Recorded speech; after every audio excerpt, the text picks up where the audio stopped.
시청자 여러분 안녕하십니까? 7시 오늘 제주 정현정입니다. 제주시 화북동 동부공원에 대규모 택지를 조성한다는 소식 어제 전해드렸는데요. 도시공원 부지와 주변 토지를 포함한 32만 제곱미터 규모로 마라도 면적보다 넓은 규모입니다. 이 땅은 대부분 사유지로 지난 2001년 도시공원으로 지정된 후 개발이 제한된 곳인데요. 내년 7월부터 시작되는 장기 미집행 도시계획시설 일몰로 곧 개발 제한이 풀리게 되는 곳입니다. 지금까지 장기 미집행 도시공원 매입에 손 놓고 있다 보니 제주도가 당장 매입해야 하는 도시공원만 이곳을 포함해 39곳으로 1조 원 정도 비용이 들 것으로 보이는데요. 한꺼번에 많은 예산을 들여 매입하자니 예산은 부족하고 결국 공원 일부를 개발하는 방식으로 재정 부담을 줄이겠다는 겁니다. 제주시의 오등봉 공원과 일도지구 중부공원도 특례를 적용해 70%는 보존하고 30%는 개발하는 방식을 검토하고 있다고 하는데요. 과연 이 도시 경관 보호와 녹지 공간 확보라는 도시공원 지정 취지에 맞는 조처인지 의문이 듭니다. 그럼 7시 오늘 제주에서 준비한 주요 소식부터 정리해드리겠습니다. 전남편 살인사건 피고인 고유정에 대한 재판이 시작됐습니다. 오늘 공판 준비 기일에서도 고유정 측은 계획 범행을 부인하며 우발적 범행을 주장했는데요. 짤막 대담 시간에 이번 재판의 쟁점을 정리해드립니다. 지난달 전국 자치단체 가운데 처음으로 제주의 공공수장고가 문을 열었는데요. 제주에 있는 소중한 문화유산들을 보관하게 될 공공수장고 내부를 탐나는 현장 코너에서 처음으로 공개합니다. 최근 제주 영상문화산업진흥원에서 공모한 지원 공모 사업을 놓고 잡음이 일고 있습니다. 특정 단체 선정을 놓고 지원 요강에 맞지 않고 중복 지원이라는 지적이 나오고 있는데 뉴스픽 시간을 통해 이 문제를 들여다봅니다.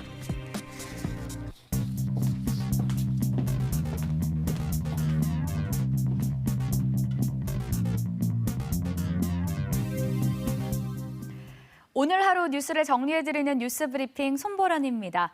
먼저 지난 한 주간 시민들에게 큰 관심을 끌었던 영상부터 소개해드립니다. 지난 11일 제2공항의 관련성으로 뜨거운 이슈가 된 제주도 보전관리와 지역관리 조례 개정안이 우여곡절 끝에 본회의에 상정됐지만 과반수 찬성이 2명 부족해 결국 부결됐습니다. KBS 제주뉴스 페이스북에서는 이 개정안을 대표 발의했던 홍명한 의원과의 짤막 대담이 큰 관심을 끌고 있는데요. 이 영상은 지금까지 2,500여 명에게 전달됐고 200여 명이 적극적인 반응을 보이고 있습니다. 홍 의원은 이 조례를 통해 제주 지역 난개발을 극복하자는 당초 취지는 뒷전이 되고 이 공항 문제와 결부돼 반대하는 상황이 벌어졌다며 안타까워했습니다. 최근 홍 의원은 민주당 차원에서 수정된 안을 마련하는 등 재준비의 뜻을 내비치기도 했는데요. 제주도 보전지역관리 조례 개정안의 운명, 과연 어떻게 될지 지켜봐야 할 것 같습니다. 오늘 시사용어 사전에서는 도민 누구나 꼭 주의해야 하는 내용을 골라봤습니다. 바로 주택용 소방시설입니다. 주택용 소방시설은 가정에서 불이 났을 때 초기에 이를 알리고 진압하는 설비인데요. 바로 우리가 잘 알고 있는 소화기와 단독경보형 감지기를 말합니다. 현행 소방법에 따라 모든 일반 주택에도 이 같은 소방시설 설치가 의무화됐는데요. 설치 기준은 소화기는 세대별로, 층별로 1개 이상을 비치해야 하고요. 단독 경보형 감지기는 거실과 방 등에 각각 1개씩 설치하도록 하고 있습니다. 가정에 직접 설치하기 힘들거나 사용법 파악이 어렵다면 가까운 소방서의 원스톱 지원센터에 문의하면 도움을 얻을 수 있습니다. 이 주택용 소방시설이 어떤 효과가 있는지 잠시 후에 전해드리기로 하겠습니다. 비자림로에 대한 소규모 환경 영향평가가 부실한 것으로 드러나고 있죠. 제2공항에 대한 전략 환경 영향평가에 대해서도 부실 의혹이 나오고 있습니다. 급기야 환경단체와 주민들이 직접 현장 조사에 나섰습니다. 보도에 최승민 기자입니다. 도내 환경단체 회원과 마을 주민들이 마을회관에 모였습니다. 현장 조사에 필요한 간단한 교육이 이루어집니다. 제2공항 건설 예정지를 5개 구역으로 나눠 조별로 시작된 현장 조사. 덤불과 수풀로 우거진 용암 지형에선 땅이 푹 꺼진 듯한 함몰지가 발견됩니다. 용암 동굴 천장에 구멍이 생기면서 빗물이 지하로 흘러드는 입구인 이른바 숨골로 추정됩니다. 바로 인근 덤불에서도 숨골로 추정되는 지형이 잇따라 발견됐습니다. 100개는 더 나오지 않을까요? 100개는 더 나올 것 같아요. 이 지형은 숨골이 워낙 많아서. 제2공항에 대한 전략환경영향평가 초안이 공개된 뒤 부실 의혹이 생기면서 환경단체가 직접 조사를 시작한 겁니다. 이번 조사는 지난 전략환경영향평가의 결과를 토대로 마을 주민과 함께 3차에 걸쳐 정밀 현장 조사를 벌이게 됩니다. KBS 보도로 존재가 드러났지만 전략환경영향평가 동굴조사에서 입구를 찾지 못한 꾀버덕 들굴을 비롯해 새로운 동굴을 찾을 예정입니다. 또 한 달에 걸친 조사를 통해 8곳밖에 없다고 한 숨골이 실제로 몇 곳이 있는지 직접 확인하게 됩니다. 동굴들을 추가적으로 발견하는 게 첫 번째 조사 목적이고 숨골 등 이런 이 용암 지형 이런 것들을 찾아서 보존하는 그 2가지 목적이 있습니다. 환경단체는 동굴 조사와 더불어 멸종위기 동식물을 비롯한 생태계 조사도 병행할지 검토하고 있어 결과에 관심이 쏠리고 있습니다. KBS 뉴스 최승민입니다. 전 남편 살인 사건의 피고인 고유정이 첫 공판 준비 기일에서도 계획 범행을 부인하며 우발적 범행을 주장했습니다. 앞으로 진행될 재판에서 고유정의 범행이 계획적이었는지 여부가 최대 쟁점으로 떠올랐습니다. 보도에 안서연 기자입니다. 고유정 사건의 쟁점 정리를 위한 공판 준비 기일을 1시간 앞두고 방청권을 받기 위한 시민들이 법정 앞에 늘어섰습니다. 제주지방법원이 생긴 이래 처음으로 방청권을 배부한 건데 다양한 연령층이 높은 관심을 보였습니다. 하지만 공판 준비 기일엔 피고인 출석 의무가 없다 보니 고유정은 출석하지 않고 국선 변호인만 참석했습니다. 재판부가 정리한 주요 쟁점은 계획 범행 여부. 고유정 측에선 전 남편이 성폭행을 시도하자 우발적으로 살해하게 된 것이라는 기존 주장을 되풀이했습니다. 또 의붓아들 사망 사건까지 조사받는 상황이어서 심리 상태가 불안하다는 게 고유정 측 변호인의 전언입니다. 어쨌든 본인도 좀 많이 속상해하고 억울해하고 또 이제 정신적으로 좀 안정이 좀 안 된 그런 상태인 것으로 보였습니다. 검찰은 혐의 입증 계획이 담긴 의견서를 추가로 제출하며 우발적인 범행이 아니라고 반박했습니다. 미리 구입한 범행 도구와 범행 관련 검색 기록, 범행 뒤 전 남편의 휴대전화로 보낸 문자 등을 어떻게 설명할 수 있느냐는 겁니다. 피고인이 지금 우발적인 범행이었다고 주장하고 있는데 그 부분에 대해서 증거관계와 모순되는 부분 상세히 밝혀줄 것을 재판부에서 요청했습니다. 방청원 일부 시민들도 고유정 측의 입장 표명에 반발하며 사형 선고를 촉구하기도 했습니다. 직접 가해자 측이 어떤 말로 본인들을 대변을 하는지 알고 싶어서 왔는데 그 얘기를 못 들어서 너무 아쉬워요. 재판부는 다음 달 12일 첫 공판 기일을 열고 고유정을 출석시켜 증거 조사를 진행하기로 했습니다. KBS 뉴스 안서연입니다. 제주지방검찰청은 수년 동안 사이비 교주 행세를 해오다 여교사를 살해한 혐의 등으로 기소된 45살 김모 씨에게 무기징역을 구형했습니다. 김 씨는 지난해 6월 서귀포시 강정동의 한 아파트에서 자신을 무시한다는 이유로 20대 초등학교 여교사를 폭행해 숨지게 했으며 2010년부터 지난해 5월까지 다른 피해자 3명으로부터 헌금 명목으로 3억 9천여만 원을 가로채고 폭행한 혐의로도 기소됐습니다. 제주 지역의 인권 침해 진정과 상담을 담당하게 될 인권사무소 제주 출장소가 설립됩니다. 행정안전부는 광주 인권사무소 소속 제주 출장소 설치 내용을 담은 국가인권위원회와 소속 기관 직제 개정안이 국무회의를 통과했다고 밝혔습니다. 인권사무소 제주 출장소에는 조사와 권고를 전담할 인력 등 5명이 배치돼 오는 10월쯤부터 운영될 예정입니다. 제주 서부 소방서는 어젯밤 8시 50분쯤 제주시 애월읍 단독주택에서 가스레인지에 냄비를 올려놓고 외출하면서 발생한 연기 때문에 단독 경보형 감지기에 경보음이 울렸고 이웃 주민의 신고로 큰 불을 막았다고 밝혔습니다. 소방당국은 도내에서 단독 경보형 감지기와 소화기 등 주택용 소방시설로 화재를 막은 사례가 2010년부터 50여 건에 달한다고 설명했습니다.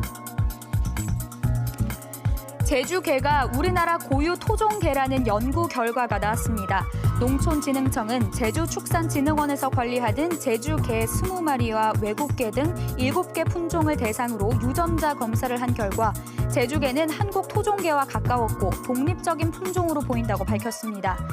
특히 제주개의 유전자형 다양성이 56%로 진돗개의 61%보다 낮아 외래 유전자의 유입이 없는 상태에서 소규모 집단으로 보존된 것으로 보인다고 설명했습니다. 제주시 외도동에 학생 1000여 명을 수용할 수 있도록 한 가칭 서부중학교 설립이 토지 매입에 난항을 겪으면서 개교 시기가 늦춰질 전망입니다. 제주도교육청은 지난해 교육부 중앙투자심사에서 집단 마을지구와 가까운 외도동 인접지로 학교 위치를 변경하라는 부대 의견을 반영해 설립 예정지를 기존 부지에서 외도동 방향으로 280여 미터 옮겼지만 학교 설립 예정지 전체가 사유지라서 토지 매입 상황에 따라 개교 시기가 애초 2020년에서 2022년으로 늦춰질 수 있다고 밝혔습니다. 지금까지 뉴스 브리핑이었습니다.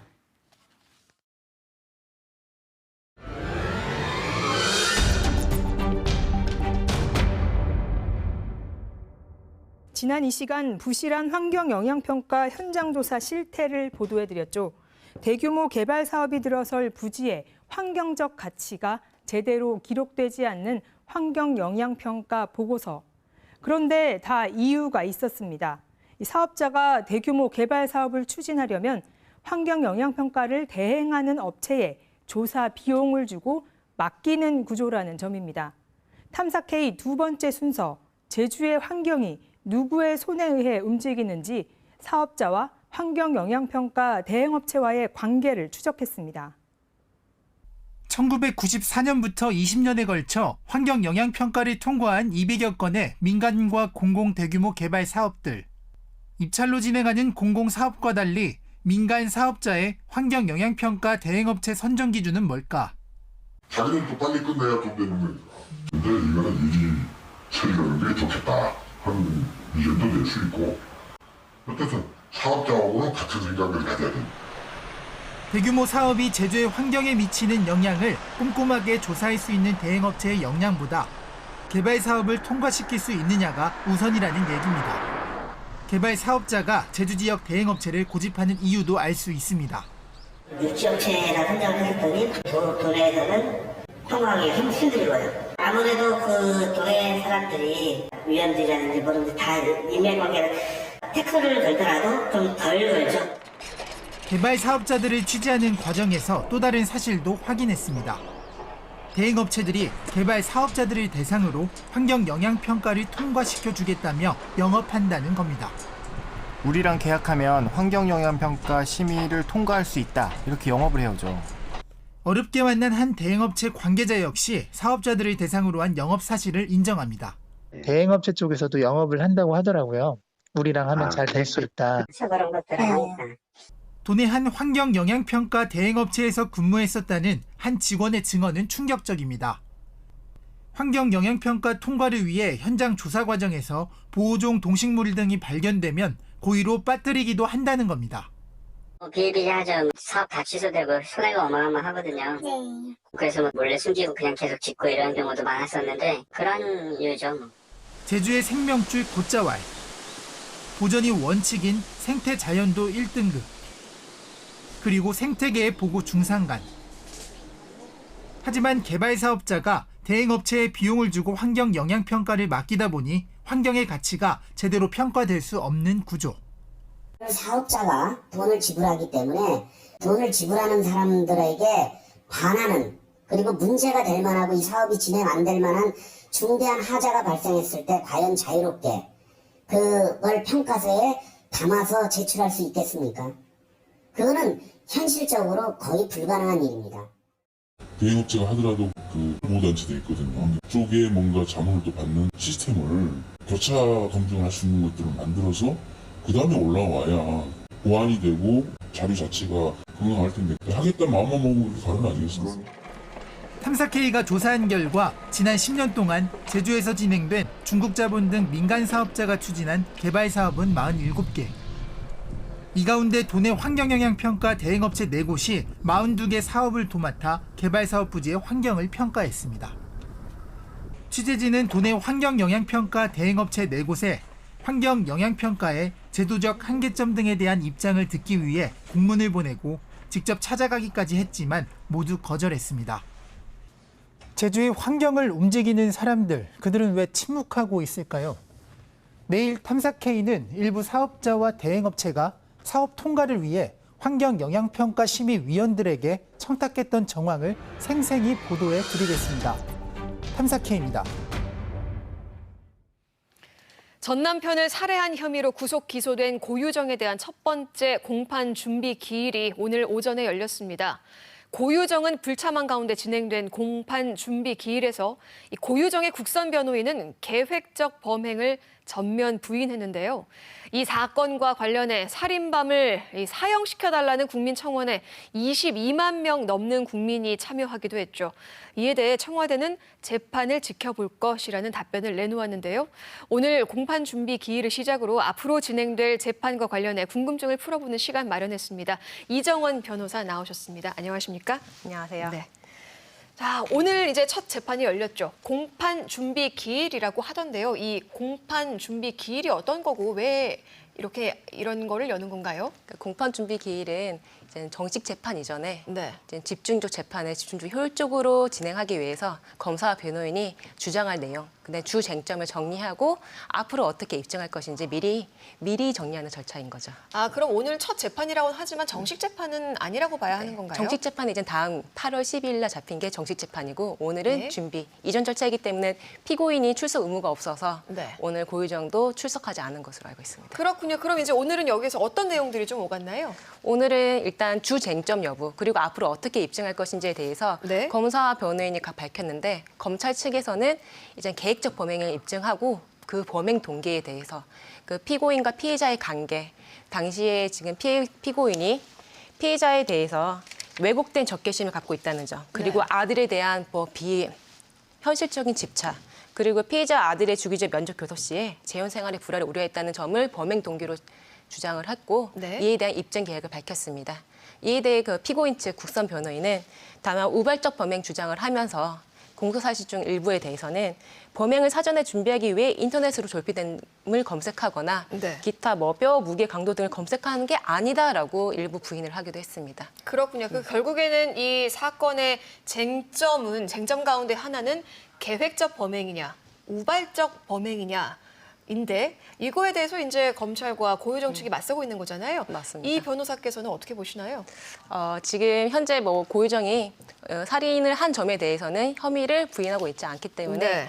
지금 계획적 범죄이냐 우발적 범죄이냐가 좀 중요한데 이 부분은 사실은 양형에 있어서 지금 만약에 계획적 범죄이 받아들여진다면은 최고 무기징역 그리고 사형까지도 내려질 수 있는 상황이고 네. 만약에 국선 변호인의 주장처럼 고유정의 주장처럼 우발적 범행이 입증이 된다면은 최저 3년까지 내려가서 집행유예까지 받아들일 수 있는 사정인 거죠. 우발적 범행일 경우에는 집행유예로 끝날 수도 있다. 네, 그렇습니다. 이런 말씀이시군요. 다만 그 부분은 그럴 가정하에 얘기하는 가정이고 거고 굉장히 현실적으로 가능성은 지금은 낮다. 희박한 것으로 그렇죠. 보입니다. 네네.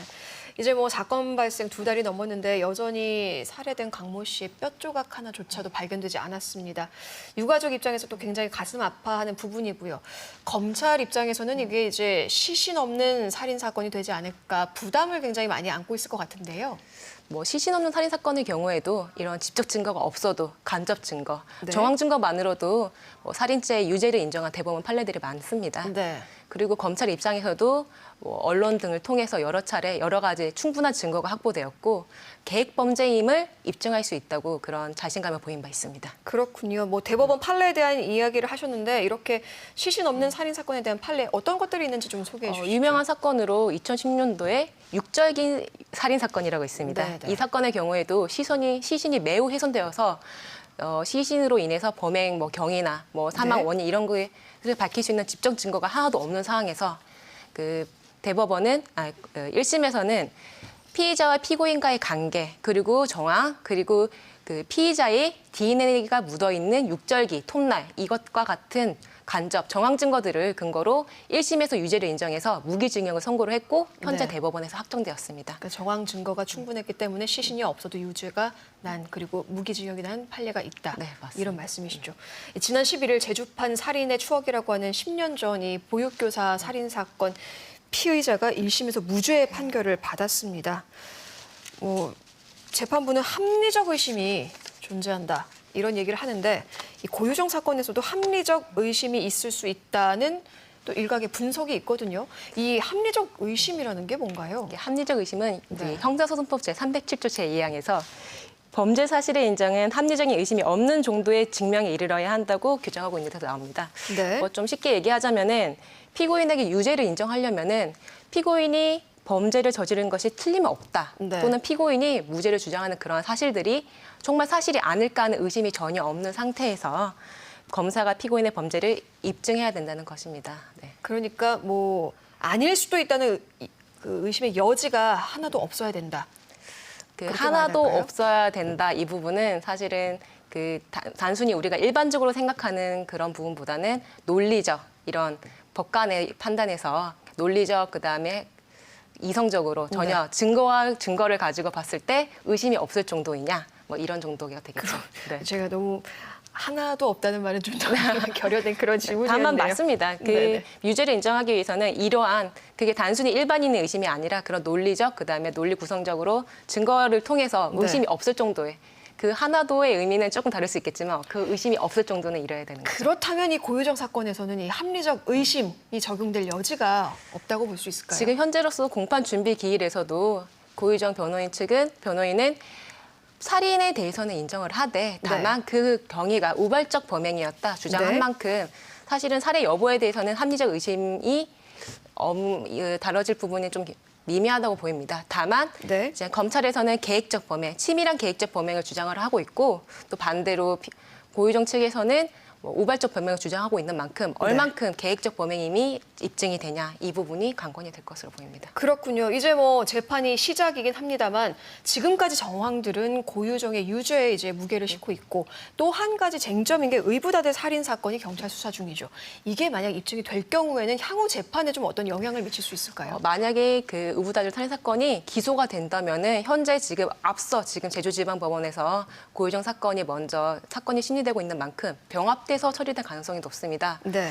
다만 이 부분은 사실은 병합돼서 처리되는 부분이 고유정에게는 좀 유리한 부분이 있죠. 각각 재판될 경우에는 각각 형을 받게 될 텐데 병합될 경우에는 이제 하나의 형으로 선고되는 부분에서 오히려 고유정에게 유리할 부분이 있지만 그래도 또 반대로 의부다대 살인 사건을 통해서 밝혀진 증거들이 이제 그 고유정의 범행 동기 그리고 우발적 살인에 반대되는 증거가 현출될 수 있기 때문에 계획적 범행에 대한 유리한 증거가 될 수 있어서 그런 부분에 있어서는 고유정에게 또 불리할 것으로 보입니다. 그렇군요. 유족들은 이제 고유정에 대해서 사형을 원하고 있습니다. 대법원까지 갈 가능성이 높아 보이는데 이런 질문 드리기 좀 조심스럽지만 1심 재판부의 판결 어떻게 예상하고 계신가요?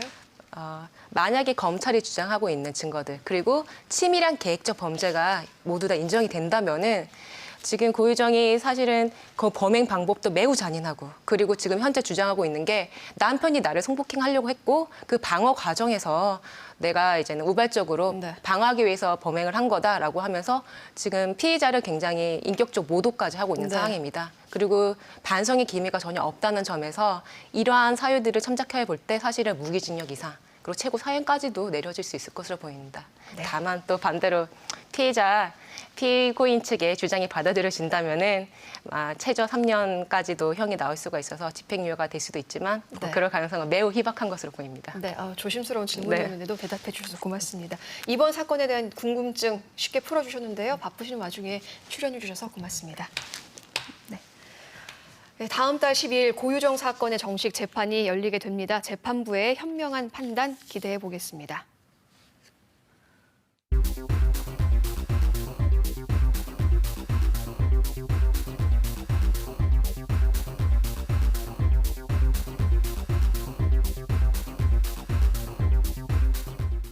지난달 전국 자치단체 최초로 공공수장고가 제주에 건립됐습니다. 수장고란 미술품이나 유물을 안전하게 보관하는 창고를 뜻하는데요. 제주 지역 6개 공립미술관 수장률이 90%에 달할 정도로 포화 상태에서 이 작품을 보관할 수 있는 공공수장고를 건립한 건데요.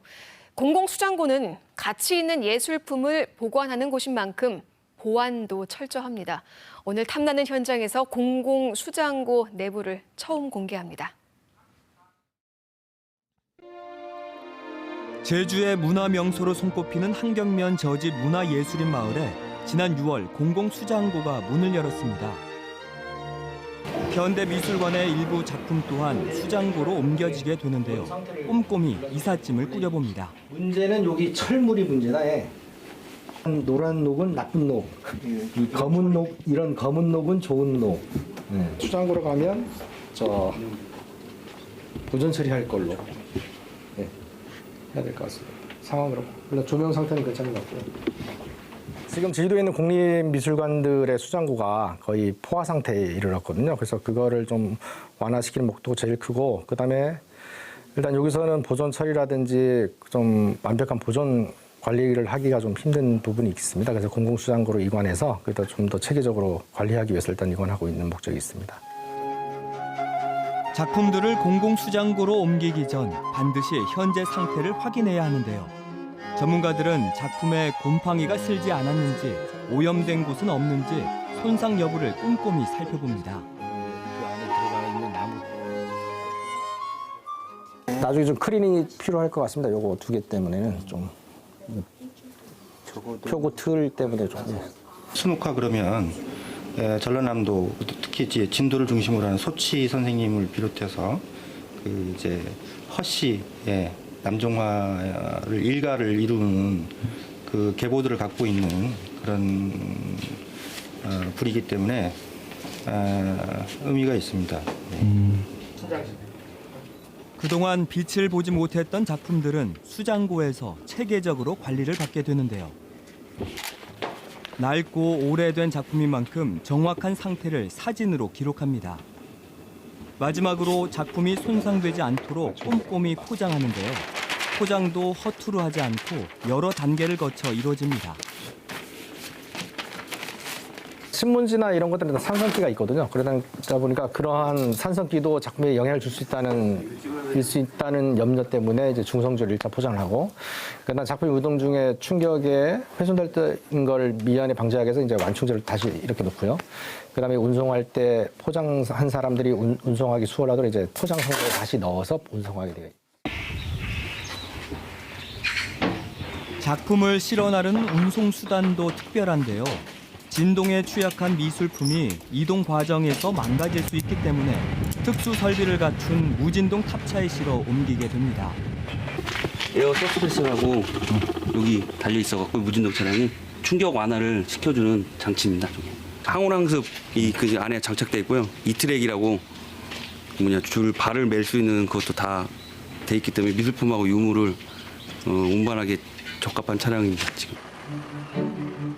이동 거리는 100m 정도로 짧지만 작품 손상 예방을 위해 무진동 탑차는 필수겠죠. 바로 이곳이 국내 최초로 세워진 공공수장고인데요. 문화예술작품 수장 전용 시설로 4개의 수장실에 회화 작품 기준 최대 1,500점까지 수용할 수 있습니다. 수장실마다 작품 보존을 위한 온습도 조절 기능도 갖춰져 있는데요. 이 밖에도 훈증실, 다목적실 등도 조성돼 있어 작품 보관은 물론이고 전시까지 가능합니다. 공공수장고 내에 다목적 룸이 있는데요. 여기는 이제 우리가 그 공공수장고가 가지고 있는 작품들 위주로 해서 일단은 상설전을 개최할까 합니다. 그래서 일반 시민들도 와가지고 이 수장고 내에 어떤 작품이 있는지를 확인할 수 있고요. 그리고 앞으로 기회가 된다면은 뭐 기획전을 통해서 좀 더 어떤 운신의 폭을 넓히려고 하고 있습니다. 고이 모셔온 미술품들도 새 집에 들어가기 전 꼭 거쳐야 할 과정이 있습니다. 혹여나 작품에 묻어있을지 모르는 오염물질을 제거하기 위해 훈증실에서 살균 소독을 하는 건데요. 이날 현대미술관에서 이관된 71점을 비롯해 총 200여 점이 훈증됐습니다. 훼손돼서 복원하기도 힘드니까 예방이 더 중요한 겁니다, 사실은. 예방. 훼손되기 전에 여러 가지 안전장치를 하는 거죠. 훈증을 마친 작품들은 다시 24시간 동안 건조해야 합니다.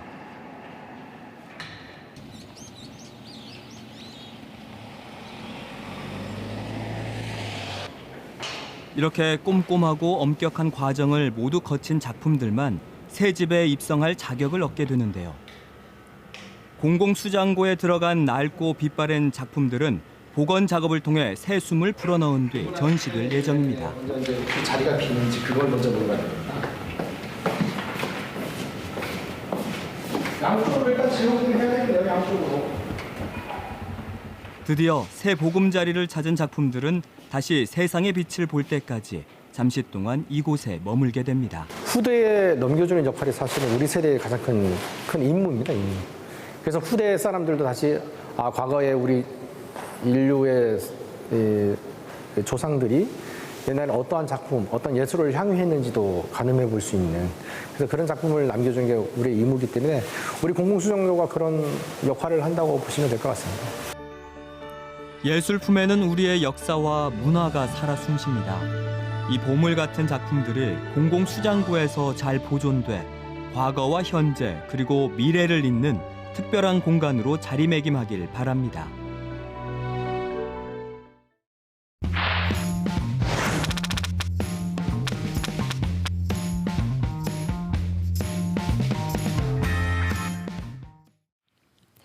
일회성으로 사라지는 수많은 기사 속에 묻혀서는 안 되는 뉴스를 심층적으로 파고드는 뉴스픽 시간입니다. 최근 제주영상문화산업진흥원의 공모 사업 대상자 선정 과정에서 문제가 있다는 지적이 제기되고 있는데요. 이와 관련해 집중 보도를 하고 있는 미디어 제주의 김은혜 기자와 어떤 부분이 논란이 되고 있는지 자세한 이야기 나눠보겠습니다. 안녕하십니까? 안녕하세요. 먼저 이번 논란의 발단이 된 2019년도 영상문화 육성 지원 공모 사업, 이게 어떤 사업인가요? 예, 영상문화 육성 지원 공모 사업은 제주 영상문화 산업진흥원의 전신인 제주영상위원회 시절부터 진행되어 온 사업인데요. 2016년부터 시작을 해서 올해 이제 4회째로 진행이 되는데 보조금 예산 규모가 2016년 2억 원에서 시작해서 2019년에 올해는 1억 6,200만 원까지 이제 조금씩 줄어드는 모양새를 보이고 있어요. 네. 그리고 공모에서 선정하는 단체 수 같은 경우에는 정해진 건 아니고 매년 뭐 4개에서 5개 정도 단체가 지원이 되고 있습니다. 그렇군요. 뭐 영상 문화 산업이라고 하는 거면 영화뿐만 아니라 영상과 관련된 모든 그런 단체를 말하는 건가요? 예, 맞아요. 그렇군요. 근데 이제 이번 공모 사업에서 논란이 되고 있는 단체를 저희가 쉽게 A라고 이제 지칭을 해보겠습니다. A 단체가 제주영상문화진흥원에서 제출한 제주 독립영화 정기상영회라는 사업이 이제 5,500만 원? 네, 제주도 보조금을 이제 받게 된 거예요. 네. 이게 어떤 문제가 있다는 거죠? 보조금을 지원받게 됐다라는 사실 자체에서 뭐 문제가 되는 건 아니고요. 네. A단체가 진흥원의 지원 자격 요강을 어겼다라는 점에서 이제 논란이 일고 있어요. 네. 내용을 살피면은 이제 진흥원은 지원 자격 요강을 항상 이제 공모를 할 때 안에다가 이제 게시를 하는데요. 한 단체당 한 개의 프로젝트만 할 수 있다, 낼 수 있다라는 조항이 있는데 A단체가 이제 보조금을 지원받게 된 사업 내용을 보면은 총 4개의 프로젝트, 4개의 행사로 구성이 된 사업이거든요. 네. 그러니까 진흥원의 지원 자격 요각인 1단체 1프로젝트를 어긴 셈이 되는 겁니다. 그러니까 지원 자격이 되지 않다고 보는데 그걸 또 이제 공모를 해서 선정을 한 거죠. 했다 이렇게 보시는 거죠. 그럼 이제 말씀대로라면 A 단체 사업이 지원 자격 요강과는 이제 맞지 않는 건데 그럼 진흥원이 왜 A 단체를 선정을 했을지도 의문이 듭니다. 그 진흥원 측 입장을 좀 들어보셨나요?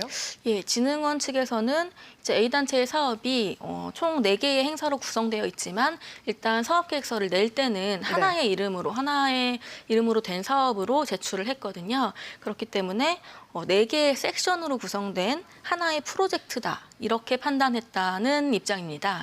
4개의 프로젝트가 아니라 4섹션으로 된 하나의 프로젝트라고 생각을 했다라는 건데 근데 저는 이제 좀 궁금한 게 꼭 한 단체당 하나의 프로젝트로 제출해야 되는 이유가 있을까요?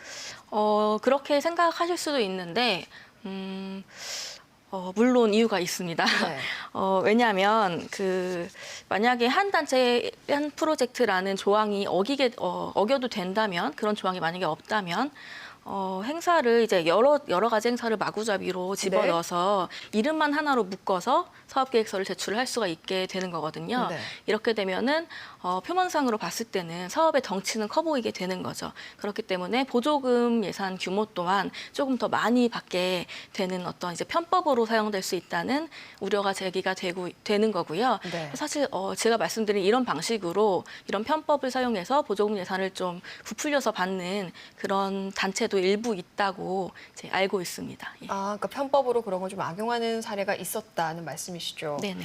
또 이 A단체, 진흥원에서 보조금 받은 것 외에도 정부 산하기관인 영화진흥위원회에서도 국비 1,500만 원을 지원을 받았습니다. 이게 또 보조금 중복 지원이라고 보시는 건가요? 예, 정부 산하기관인 영화진흥위원회, 즉 이제 영진위라고 하겠는데요. 네. 영진위에서도 진흥원과 비슷한 공모 사업을 매년 진행을 하고 있는데 네. 이름은 국내 영화제 육성 지원 사업이라고 해요. 네. 그래서 이 A 단체가 올해 이 사업에서 제2회 제주 혼디 독립영화제라는 이름으로 1,500만 원을 지원받게 됐고요. 네. 문제는 이 영화제가 진흥원으로부터 5,500만 원을 받게 된 사업과 이제 중복된다는 점인데요.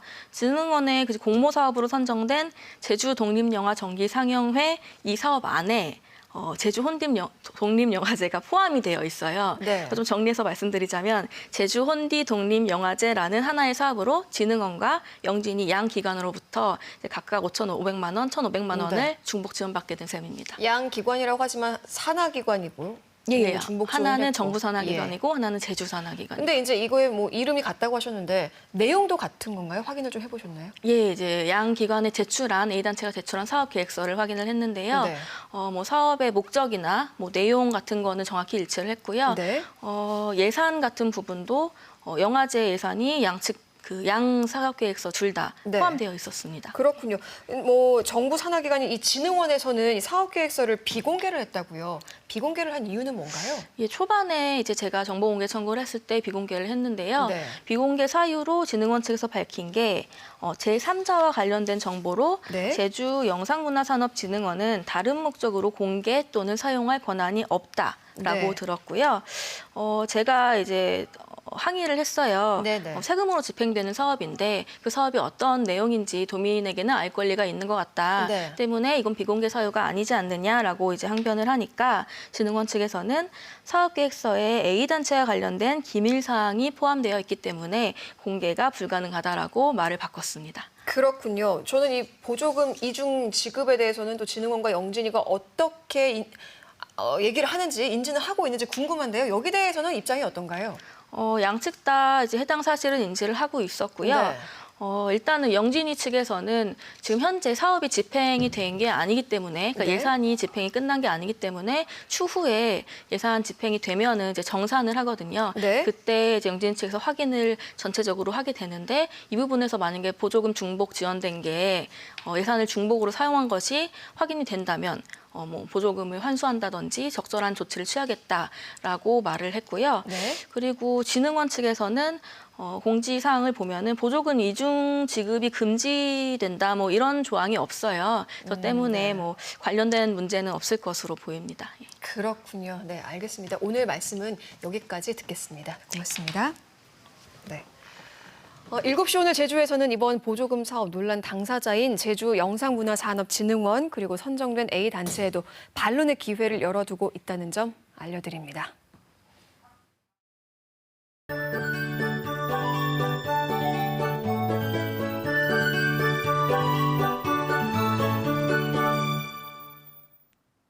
단단한 염소뿔도 더위에 녹는다는 절기상 대서였던 오늘은 북부 지역의 낮 기온이 31.9도까지 올랐는데요. 고온다 습한 남서풍이 계속 불고 낮 동안 볕이 강해서 불쾌지수도 매우 높은 단계를 보였습니다. 내일도 오늘과 비슷한 더위가 예상되는데요. 종일 대체로 맑겠지만 낮 기온은 31도까지 올라 무덥겠습니다. 습하고 더운 남서풍은 계속 유입되겠습니다. 이 때문에 대기가 불안정해져서 지형적인 영향을 받는 남부 지역과 산지는 내일 아침까지 빗방울이 떨어지겠고요. 짙은 안개가 낀 곳도 많겠으니 유의하시기 바랍니다. 내일의 지역별 날씨 살펴보겠습니다. 내일 아침은 대부분 지역에서 24도로 출발하겠고 낮 기온은 31도까지 오르며 오늘 같은 땡볕 더위가 예상됩니다. 내일도 제주도 앞바다의 물결은 최고 2m로 높지 않겠고요. 제주도 남쪽 먼바다의 물결은 최고 2.5m로 약간 높게 일면서 바람도 강하게 불겠습니다. 해상에도 짙은 안개가 끼는 구역이 많겠으니 항해나 조업하시는 분들은 유의하시기 바랍니다. 주간 날씨입니다. 앞으로 기온은 점점 더 올라 제주 지역에도 폭염특보가 내려질 가능성이 크겠습니다. 날씨였습니다. 최근 공개된 제2공항 전력환경영향평가 초안이 부실하다는 의혹이 제기되고 있습니다. 최적의 대안을 검토한 것이 아니라 제2공항 적정성을 포장하기 위한 형식적 평가서라는 주장인데요. 급기야 오늘 성산 주민들이 도내 환경단체와 함께 직접 현장 조사에 나서는 상황까지 벌어졌습니다. 2공항 건설 때문에 이런 일들이 하나둘 생길 때마다 믿음에 대해 생각해 봅니다. 투명하고 정확해야 할 국책 사업이 그 과정마다 여러 의혹에 휩싸여 문제가 된다면 결국 믿음은 깨져버리기 마련입니다. 주민들이 발벗고 나선 2공항 예정지 현장 조사. 그 결과가 궁금해지면서도 씁쓸한 기분이 드는 이유는 여기에 있을 겁니다. 7시 오늘 제주 오늘 소식은 여기까지입니다. 내일 저녁 7시에 다시 찾아뵙겠습니다. 시청해주신 여러분 고맙습니다.